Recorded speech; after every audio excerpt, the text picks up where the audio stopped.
Well, good morning, everybody.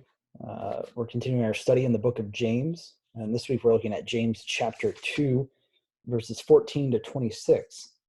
It's a passage that a lot of people have struggled with and can be difficult to understand. Uh, on its face, James seems to contradict Paul and our understanding of what it means to be justified or to be saved. Uh, Talking about faith and works in this text. And so I just want to take us through a few basic points, some little details here in the text that I hope will help us better understand what James is trying to articulate and give us some things to think about in this coming week. So, the first thing to notice is that James is still really concerned about the poor and the needy. He's going to continue to draw out ideas that he has already explained and talked about in this letter. He uses them as an example to illustrate how he views faith, true living faith.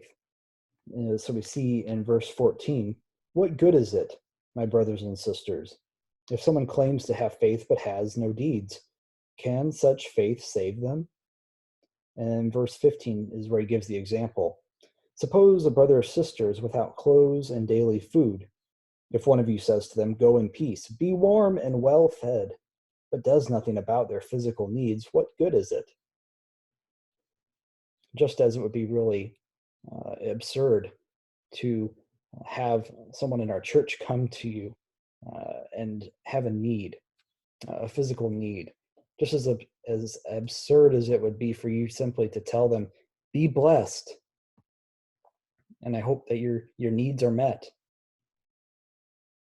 That's how James talks about faith. He's making the comparison that he brings to its conclusion in verse 17. In the same way, faith by itself, if not accompanied by action, is dead. And this brings us then to the second point that I want to draw out from this passage, and that is that what James says here in chapter 2 relates back to what he has already drawn out. In fact, in the text that I talked about a couple weeks ago, something he's already drawn out in James 1, verse 22. Do not merely listen to the word and so deceive yourselves. Do what it says. So James isn't so much contrasting faith and works in this text. Instead, he is contrasting two types of faith. Just like in chapter 1, he's contrasting those who hear the word and those who do the word. In chapter 2, he's talking about a dead faith, perhaps not really a faith at all, and a living faith, one that is active and produces good works.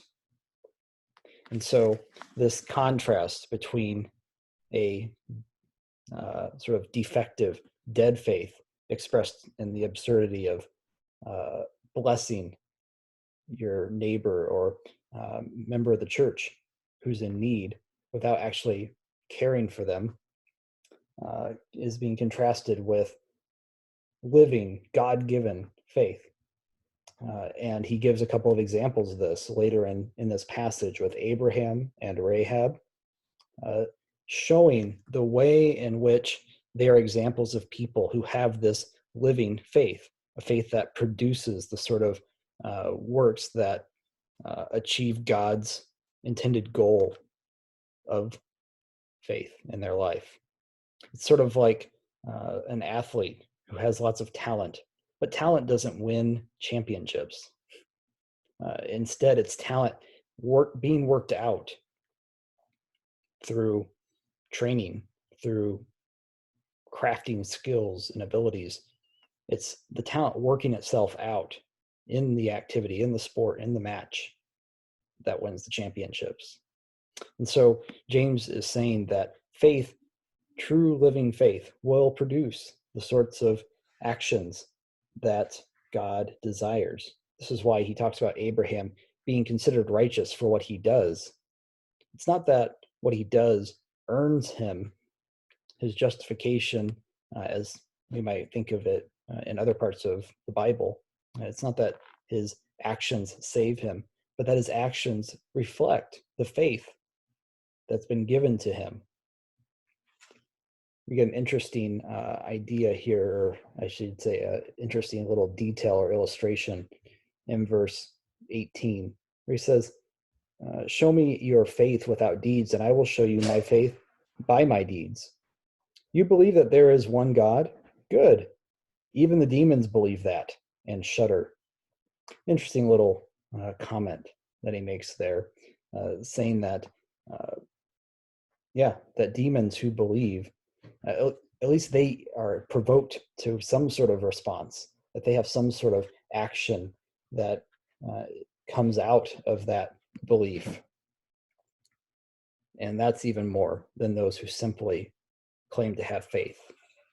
And this gets at really the core of what I think James is trying to get across here. Not necessarily what he's trying to get across, but who he's speaking to, right? He's writing to Jewish Christians who have been dispersed throughout the world, throughout this region, and perhaps have kind of come to the conclusion that it's simply about having faith, simply asserting some sort of intellectual belief or acknowledging certain truths or ideas. And James is wanting to push them to see that faith, true living faith, works itself out in loving deeds towards others, in fulfilling the things that God calls his people to do. And so, just as Calvin talked about this, I just want to conclude with a quote from Calvin, and that is that faith alone saves, but saving faith is never alone. And that's really the core of what James is getting at in this passage. And so I hope that just these few thoughts are helpful in reading, understanding the points that James is making in this text. And I hope it gives you some food for thought as you consider what does my own faith look like? How is it being worked out in those sorts of loving deeds and actions towards others? How am I living into what God's called me to do? So I hope this is encouraging and helpful and blessings as we look forward to that day when we are able to gather again.